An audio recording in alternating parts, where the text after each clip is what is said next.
Bismillahirrahmanirrahim. Assalamualaikum warahmatullahi wabarakatuh. Perkenalkan, saya Gisa Zahra Putri dengan NIM 2312939 dari jurusan Pendidikan Guru Sekolah Dasar tahun masuk 2023. Baiklah, di sini saya akan melanjutkan materi ketiga dari administrasi pendidikan. Saat ini kita akan membahas administrasi kurikulum. Administrasi kurikulum sendiri itu merupakan salah satu garapan yang pertama dari administrasi pendidikan. Nah, pada konteks lembaga pendidikan nih, kurikulum itu bisa dikatakan sebagai jantung dari proses pendidikan. Kenapa kurikulum ini disebut sebagai administrasi kurikulum ini disebut sebagai jantung pendidikan? Karena keberhasilan peserta didik itu dari proses pendidikan ditentukan oleh si kurikulum ini. Nah, sebagaimana atau apa dan garapan dari suatu lembaga pendidikan terhadap kurikulum yang akan ditampilkan kepada peserta didik. Nah, kurikulum ini juga berpengaruh dalam menjawab keinginan industri atau pasar yang akan menjadi tempat lapangan pekerjaan bagi lulusan peserta didik agar ia bisa diterima di dunia pekerjaan. Nah, kita sudah membahas tentang apa sih itu sudah perkenalan sedikit tentang administrasi kurikulum. Nah, pasti kita bisa pertanyaan ini, apa sih administrasi kurikulum itu? Apa sih pengertiannya? Apa sih maksudnya gitu? Nah, menurut landasan hukum, kita menggunakan landasan hukumnya yaitu dari Undang-Undang Sisdiknas nomor 20 tahun 2003. Administrasi kurikulum itu merupakan seperangkat rencana atau pengaturan mengenai tujuan, isi, dan bahan pembelajaran serta cara atau strategi yang digunakan oleh lembaga pendidikan untuk dijadikan sebagai pedoman. Pedoman apa? Pedoman penyelenggaraan PBM, proses belajar mengajar, atau KBM yang merupakan istilah dari Sisdiknas, yaitu kegiatan belajar mengajar dalam mencapai tujuan pendidikan. Nah, kita highlight, kita garis bawah ini yang kalimat seperangkat rencana atau pengaturan mengenai tujuan, isi, dan bahan pembelajaran serta cara.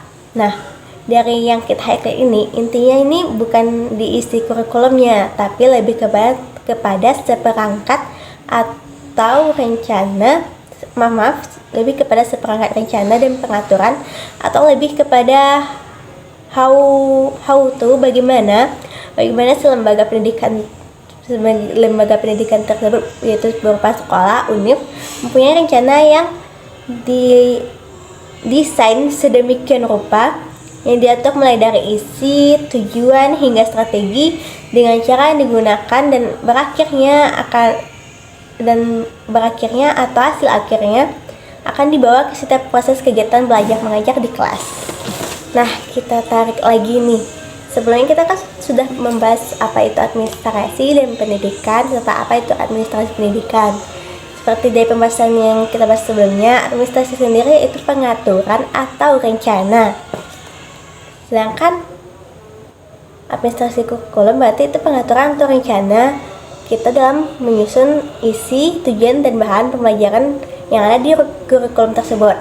Nah, untuk administrasi kurikulum ini, karena namanya administrasi, pastinya dia menggunakan proses yang 4 itu. Seperti kita ketahui, proses yang 4 pada administrasi yaitu menggunakan fungsi manajemen, kita samakan dengan fungsi administrasi yaitu POAC, yaitu planning, organizing, actuating, and controlling. Nah, di administrasi kurikulum juga menggunakan itu. Setidaknya pada administrasi kurikulum itu sudah menggunakan proses minimal yang 4 itu, yang POAC, planning, organizing, actuating, and controlling.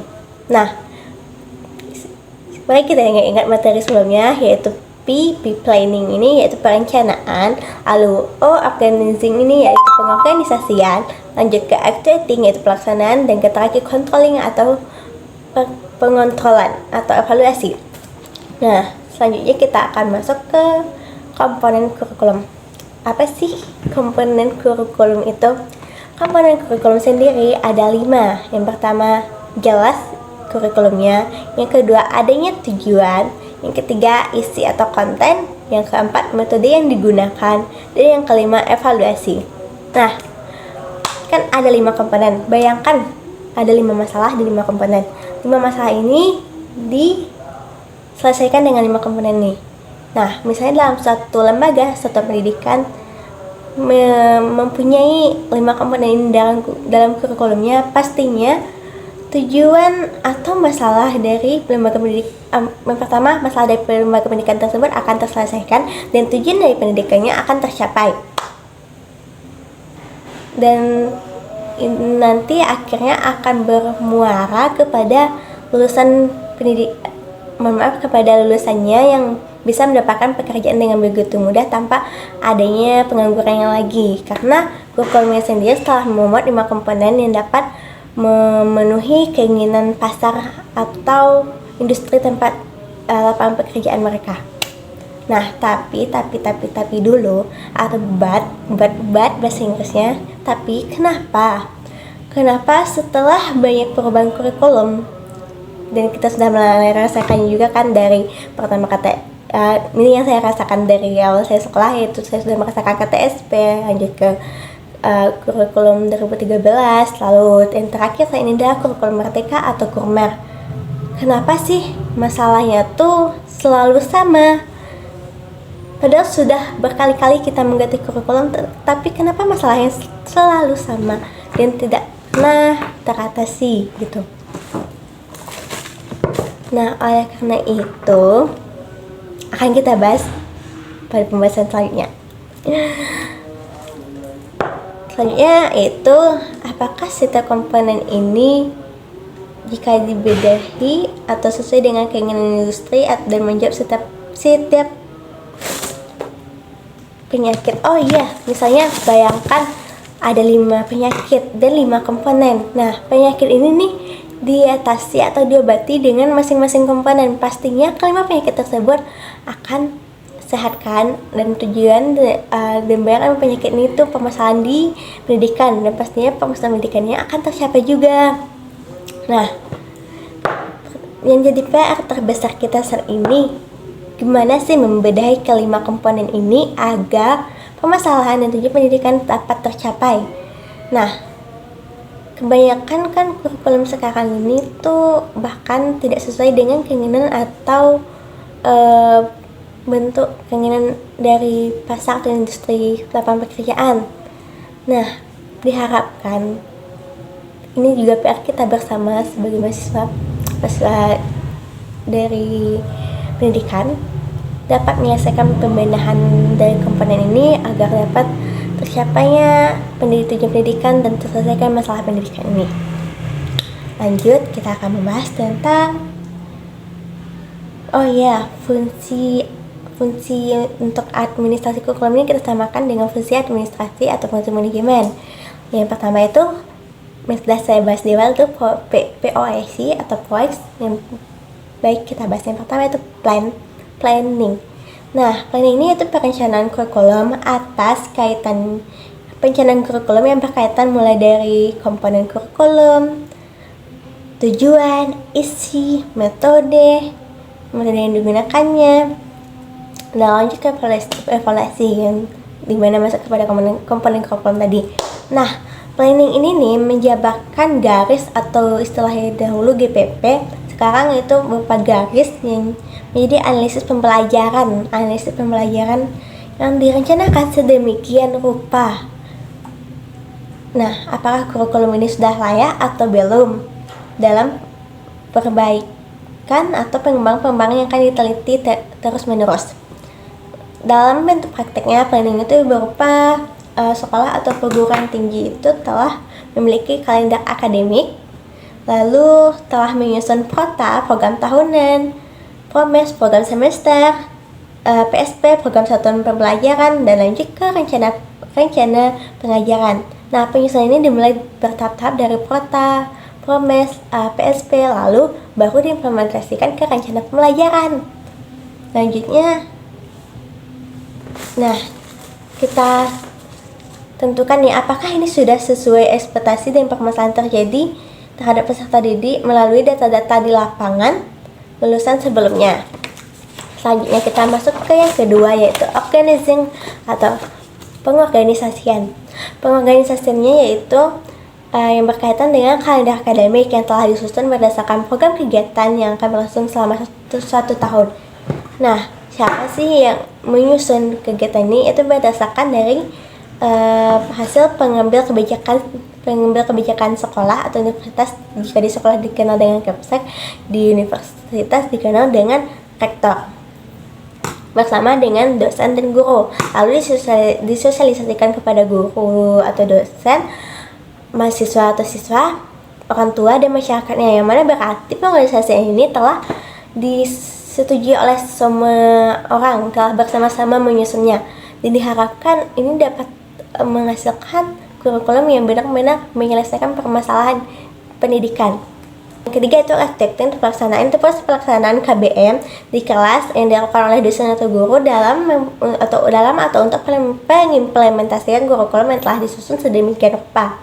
Yang keempat ada evaluasi, kontrol atau pengkontrol, itu C, itu untuk melihat dan mengetahui apakah tujuan yang telah dibuat itu tercapai atau sejauh mana tujuan tersebut dapat tercapai, dan dalam proses implementasinya apakah ada masalah-masalah yang ditimbulkan. Nah, agar permasalahan tersebut dapat ditindaklanjuti dengan cepat. Nah, misalnya dalam sudah evaluasi nih, tetapi tiba-tiba ada permasalahan, maka kita harus memulai lagi dari awal, itu dari perencanaan, lalu berlanjut ke organizing, ke activating, dan terakhir ke kontrol atau evaluasi lagi. Begitulah siklusnya terus menerus. Nah, tadi kita sudah membahas tentang administrasi kurikulum, dari apa administrasi kurikulum dan apa komponennya beserta pelaksanaan fungsi-fungsinya. Nah, kita sudah masuk di akhir pembelajaran tentang administrasi kurikulum. Pasti ada beberapa teman-teman yang bertanya, nah dalam pelaksanaan kurikulum ini apakah guru atau dosen itu memiliki peranan? Pastinya ada dong, dan pasti sekali dosen mempunyai peranan, dan ada sekali peranannya. Seperti kita ketahui, sedangkan pada kegiatan belajar mengajar sendiri itu pasti ada dosen atau guru kan yang mengimplementasikan dari kurikulum tersebut.